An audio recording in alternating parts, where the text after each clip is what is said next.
satu atribut dan dua atribut. Tidak sampai ke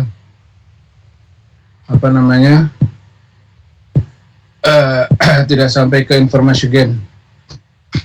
Oke, baik, saya akan ditekam. Tolong disimak juga ya. Apa itu cash based reasoning atau CBR? Jadi cash based reasoning atau CBR merupakan sebuah pendekatan penyelesaian masalah dengan menekankan pada pengalaman sebelumnya. Menurut Mulyana 2009, metode ini dapat menyelesaikan permasalahan baru dengan memanfaatkan kembali dan melakukan penyesuaian terhadap permasalahan yang memiliki kesamaan dengan yang telah diselesaikan pada permasalahan sebelumnya. Oke, jadi dalam hal ini apabila terdapat kasus baru, nah ada gejala-gejalanya itu kita melihat gejala tersebut dengan kasus sebelumnya. Nah, jadi gejala-gejala tersebut lebih cenderung mirip ke penyakit apa di kasus sebelumnya, seperti itu. Kayak seperti COVID, ya kan? Kan kalau misalkan penyakit COVID dengan flu kan mirip untuk gejalanya, tapi nanti kalau ada kasus baru lebih cenderung kemana, gitu. Contoh kayak misalkan tahun 2020 itu kan awal COVID. Nah, awal COVID itu gejalanya seperti kayak flu biasa, ya kan, kayak kayak demam gitu. Terus misalkan batuk, pilek, nah, terus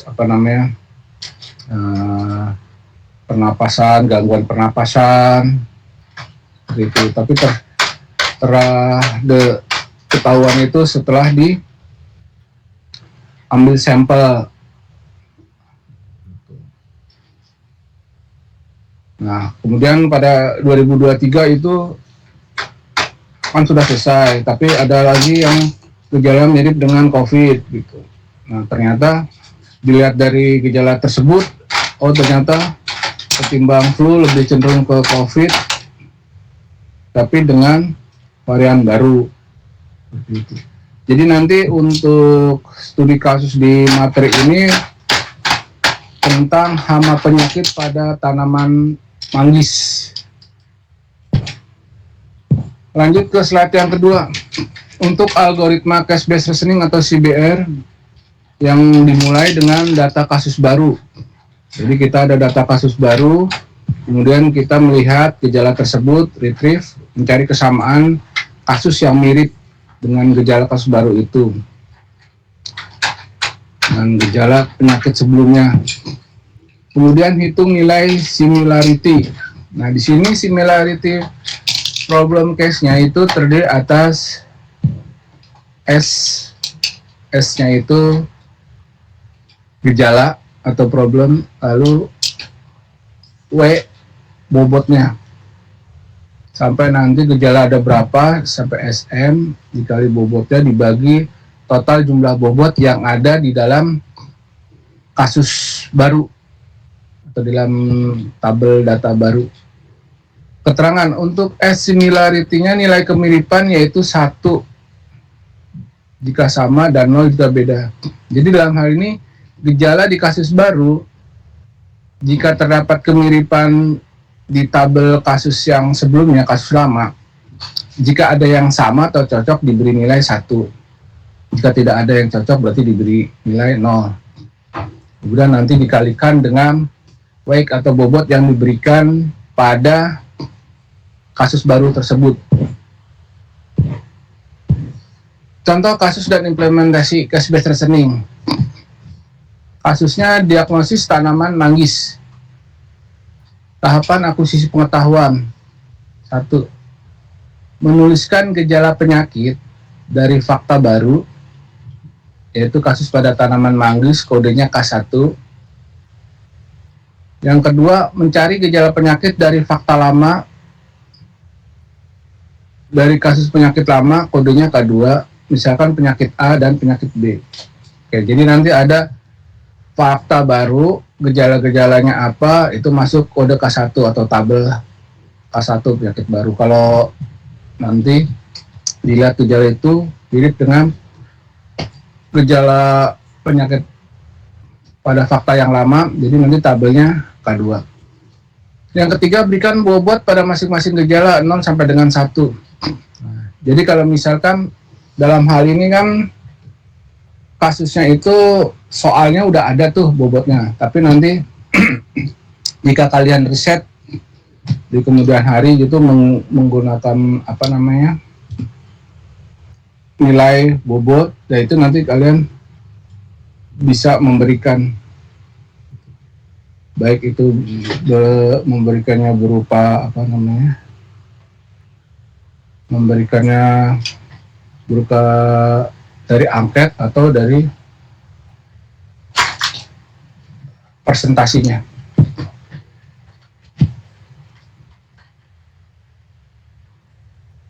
Lanjut ke yang gambar panahnya. Jadi hasil akuisisi gejala penyakit atau fakta baru dari kasus baru K1. Dalam hal ini nama gejalanya 1, kulit batang terkelupas, bobotnya 0,8. Lalu yang kedua, terdapat bekas luka gigitan pada buah manggis, bobotnya 0,8. Lalu yang ketiga, banyak buah yang jatuh atau rontok ke permukaan tanah, bobotnya 0,5. Nah itu dari kasus baru. Kemudian kita melihat indikasi kasus baru itu dari gejala penyakit dari kasus lama, yaitu K2, di mana nama penyakit babi hutan dan mempunyai 4 nama gejala, yaitu tanaman muda akan tumbang. Nah di sini ada namanya measure belief. Measure belief itu kepastian hasil dari pengerjaan kasus sebelumnya itu. Jadi kepastian, presentasi kepastiannya. Lalu apa namanya, perakaran rusak dan daun menjadi layu serta kering. Kemudian pohon lama-kelamaan akan mati. Kemudian kulit batang terkelupas. Nah itu untuk nama penyakit babi hutan. Nah sedangkan untuk nama penyakit tupai itu mempunyai gejala terdapat bekas luka gigitan pada buah manggis, banyak buah yang jatuh atau rontok ke permukaan tanah. Gitu. Nah, dari data tersebut kita akan mengerjakan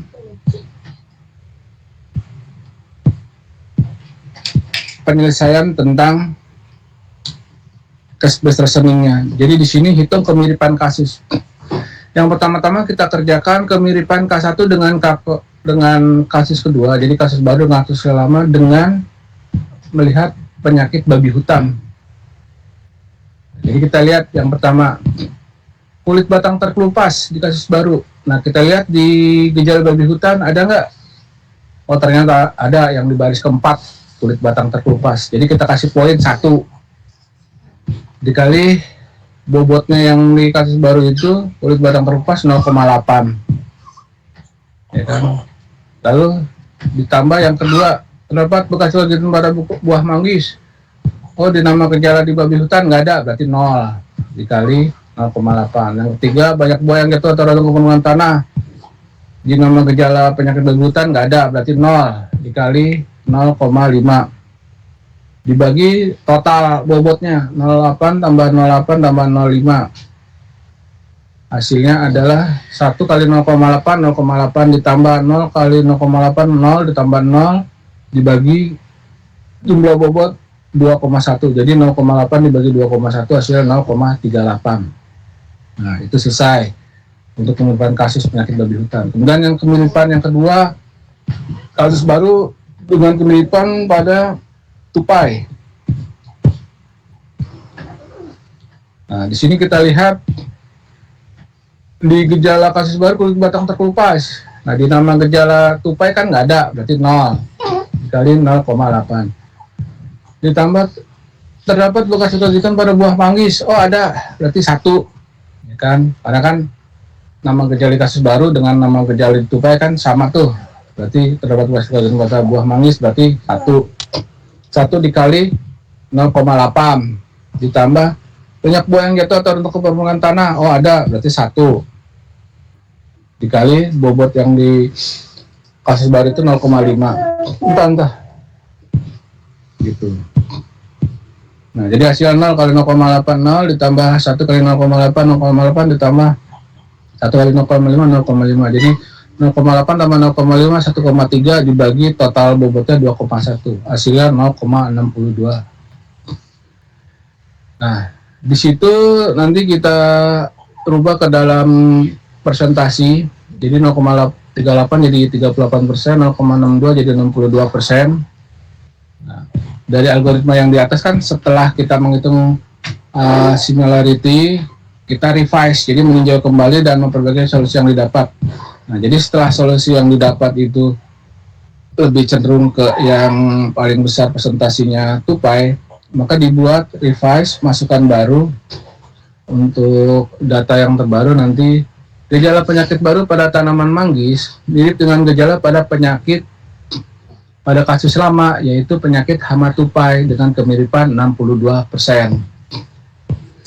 Sehingga retain masukan yang terbaru, gejala baru dimasukkan ke tupai. Seperti itu. Nah, udah selesai untuk yang case based reasoning. Oke, ada yang tanyakan nggak untuk case based reasoning?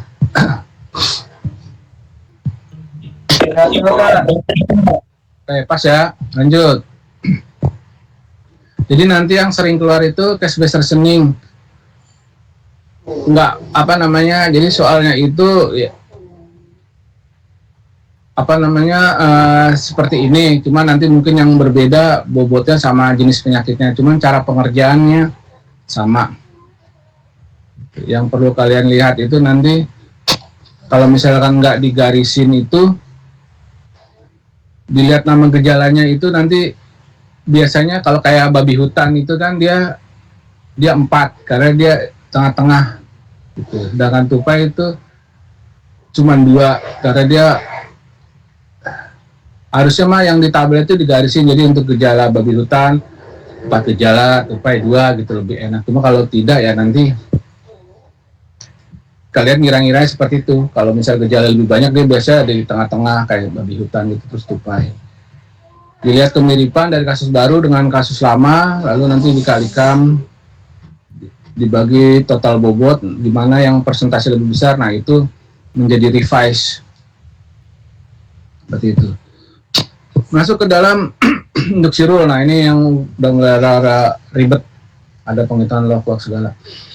Apa itu induksi rule atau ID3? Jadi ID3 adalah algoritma inti dalam metode klasifikasi decision tree. Jadi dalam hal ini klasifikasi decision tree itu penyelesaian masalah dalam bentuk tree. Jadi nanti dari atas ke bawah. Dimana cara kerja ID3 itu membentuk top down. Jadi dari atas ke bawah greedy search melalui ruang pencarian cabang tanpa backtracking. Jadi dimana nanti dari atas ke bawah percabangannya itu sesuai dengan nilai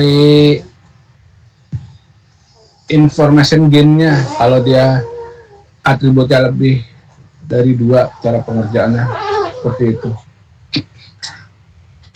Sama Mas Atan tolong hitung kan, tolong hidupin.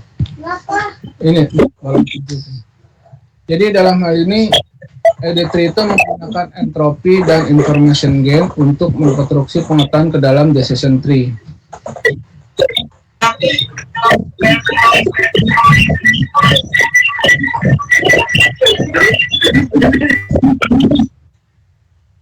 Oke, lanjut ya. Untuk algoritma ID3 itu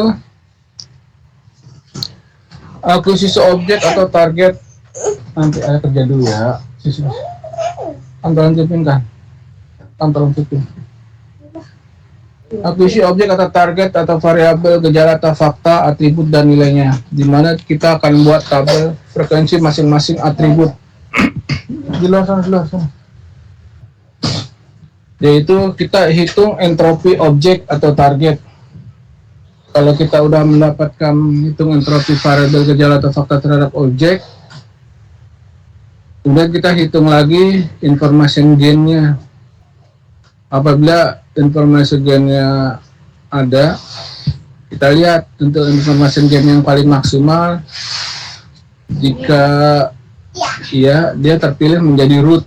Nah, jadi terpilih menjadi percabangan baru.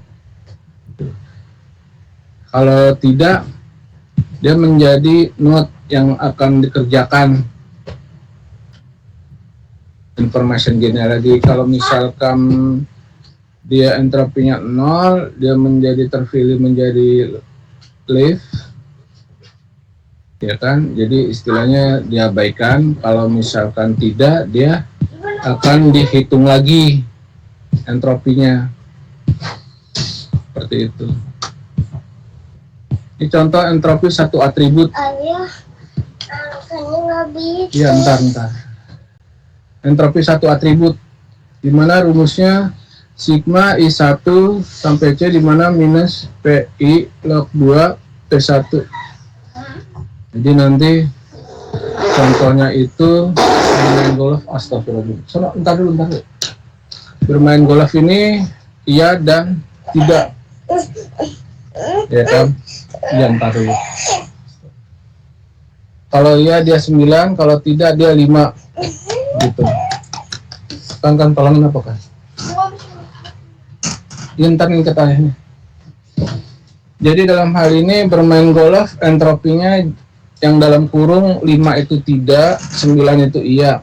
Kemudian dibagi dengan total peluangnya bermain 9 tambah 5 yaitu 14. Jadi 5 per 14 dibagi 9 per 14. Kemudian didesimalkan. Jadi 5 per 14 jadi 0,36, 9 per 14 jadi 0,64 gitu. Baru kita masukkan rumus yang entropi satu atribut minus, ya kan, P1 0,36 log 2 0,36 dalam kurung dikurangin yang P2 nya 0,64 log 2 dikali 0,64. Jadi log 2 0,64 hasilnya berapa dikalikan 0,64 dikalikan minus, min kali min jadinya plus, jadi hasil 0,94 gitu. Lalu kemudian untuk entropi dua atribut. Nah, di sini entropi dua atribut, selain kita entropi dua atribut atau lebih, jadi di sini kita melihat selain kita bermain golf, dilihat dari pandangan cuacanya, di mana ada cerah, mendung, hujan. Nah, untuk cerah bermain golfnya ianya 3, nolnya 2, mendung ISA 4, nolnya 0, lalu hujan ISA 2, nolnya 3. Gitu. Jadi untuk entropinya ada 2, bermain golf sama pandangan.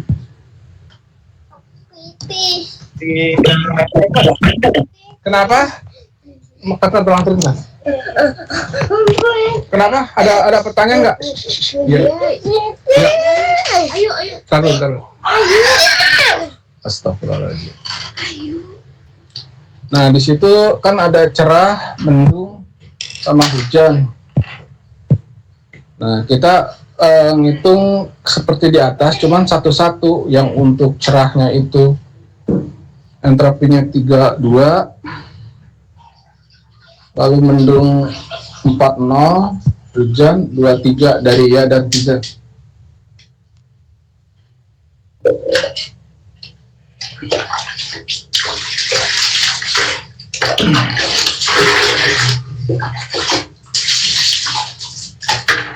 Nah, itu ditotalkan semua. Jadi totalnya itu kan kalau bermain golf ya kan 3 tambah 4 tambah 2 9, lalu yang tidak 2 tambah 3 5, 9 tambah 5 14.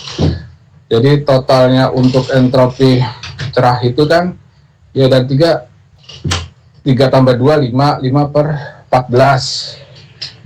Nah, dikali 0,97 itu penghitungan kayak di atas di lokal itu. Lalu yang bawahnya itu mendung kan, karena lognya 0 dia jadinya 0 semua hasilnya. Lalu yang itu juga balikin kan, tolong kan, balikin nih. Nah, terus juga hasil 0,693. Makanya itu juga Saya juga agak kurang paham terus terang aja kalau untuk penghitungan log-log ini, karena yang di sini itu dia hasil akhirnya. Nah, sedangkan tahun kemarin saya pernah itu ada mahasiswa nyoba, dia untuk pengerjaannya itu kayak interview satu atribut itu 2 kali.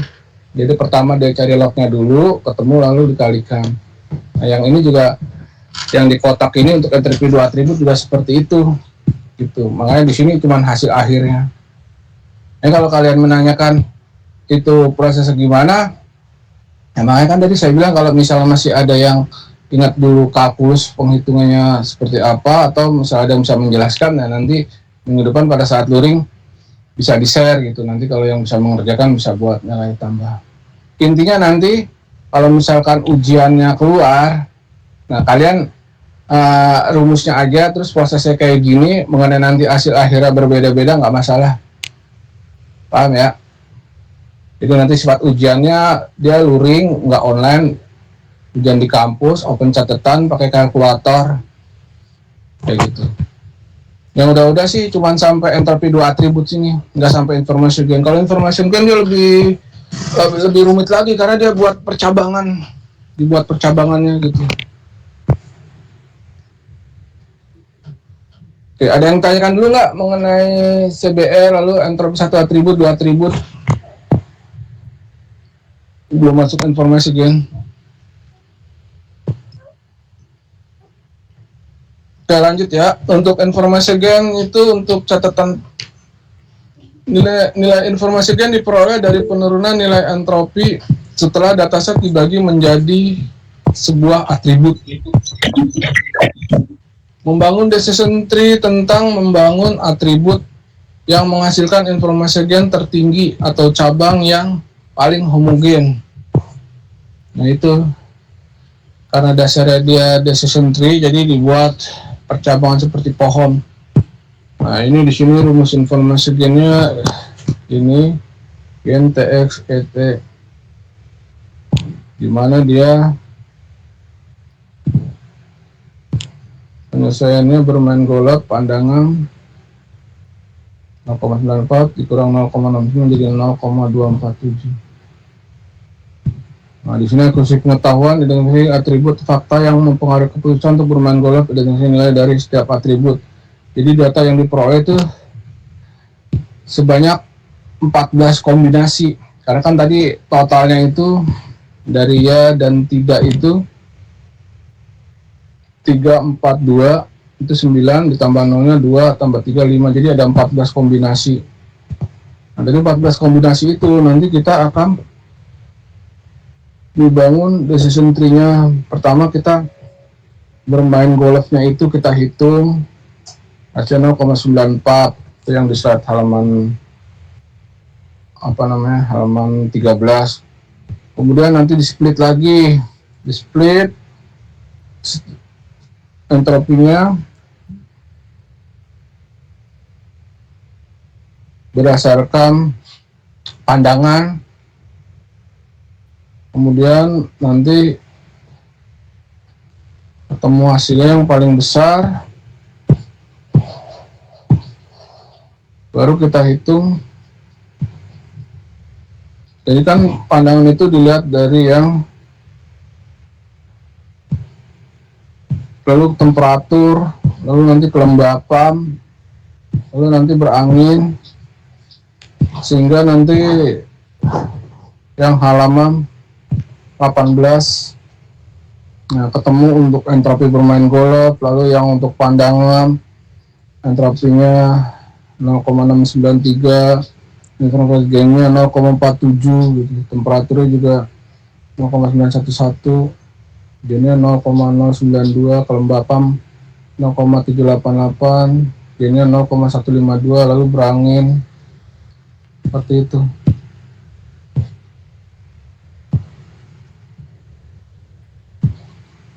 Jadi nanti untuk percabangannya disebut lagi mulai dari cabang hujan yang halaman 20, 21 sampai dilihat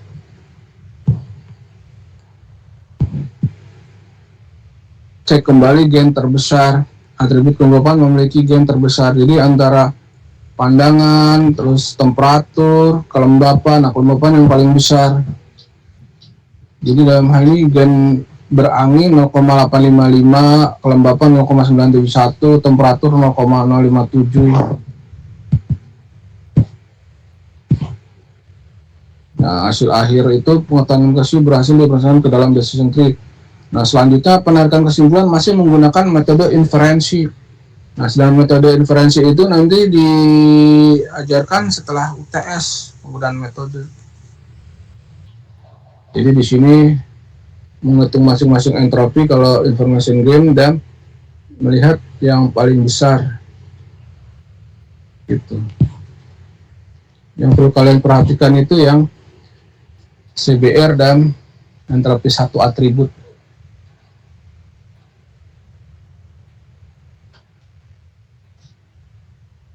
Ya, ada yang tanyakan dulu nggak? Jadi untuk minggu depan luring udah mulai diperiksa ya catatan pertemuan pertama, kedua, dan ketiga. Pertemuan pertama kemarin udah, pertemuan kedua kan udah, apa-apa aja yang harus minimal kalian tulis. Nanti yang pertemuan tiga itu yang terpenting CBR dan entropi. Ya kalian tulis contoh kasusnya aja, nanti kalau misalnya keluar ujian ya paling dia cuma dirubah bobotnya aja seperti itu.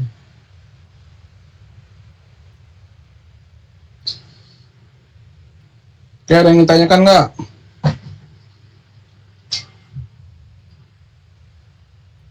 Kalau tidak tolong di itu dulu ya, screenshot ya seperti biasa ya.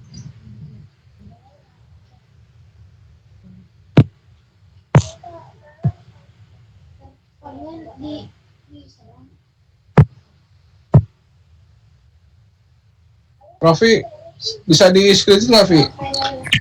Oh, bentar Pak, saya belum join. Ini Pak. Belum join.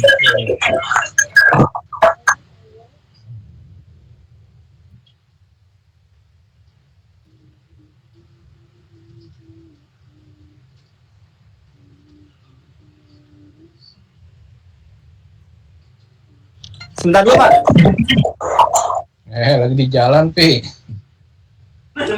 Habis dari lab Pak. Oh, habis dari lab kalian? Iya Pak, ini dari lab. Allah Akbar. Oh, labnya pas lagi online, pantesan. Ya. Sorry. Oh, di mana?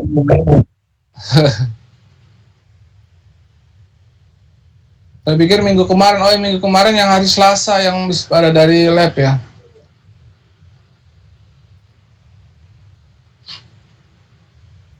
Kita nggak ada masjid sih ya di Ranco ya. Kalau ada masjid pada ngumpul di masjid online-nya.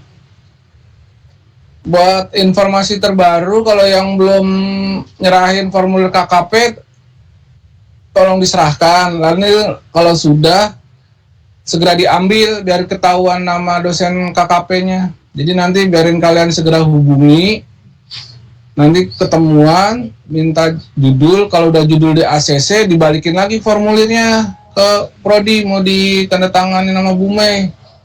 Jadi biarin ke data, oh ini mas kelompok ini udah ketemu dosen KKP-nya, udah dapet judul gitu. Nah kalau misalkan belum direspon sama dosen KKP atau lama, atau misalnya nanti ada masalah, kalian bisa laporan ke Prodi, nanti bisa diganti atau misalkan di handle Prodi gitu. Intinya harus segera ya biar KKP-nya. Jadi Januari udah bisa ngumpulin.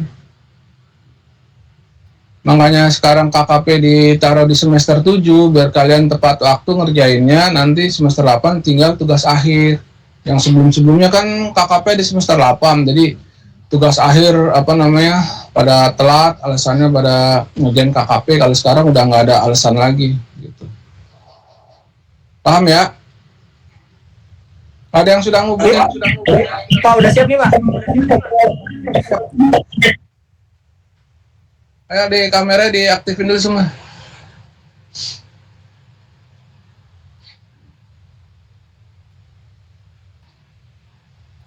Udah belum, Bi? Sudah Pak. Japri kirim intinya hasilnya. Nah, jadi lanjut ya tentang KP. Kalau misalkan di tengah jalan kalian ada perbaikan judul, cuman hubungin ke dosen KKP-nya aja. Jadi nggak usah harus ke Bumai lagi apa ke TU gitu. Karena kan nanti juga sistem penilaiannya kan dosen KKP nulis manual tuh di prodi gitu. Cuman nanti hasil akhirnya itu pada saat penyerahan KKP. Nah, itu yang nanti akan di input nilainya. Paham ya?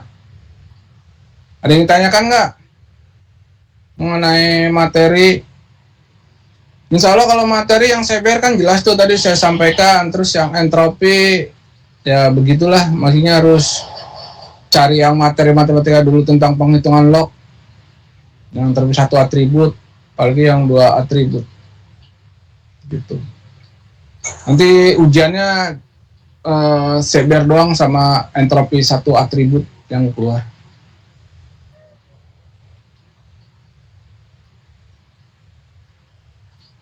Ada yang tanyakan nggak? Tidak ada Pak. Ya, catatan ya, jangan lupa minggu depan ya. Udah mulai. Oke, Pak.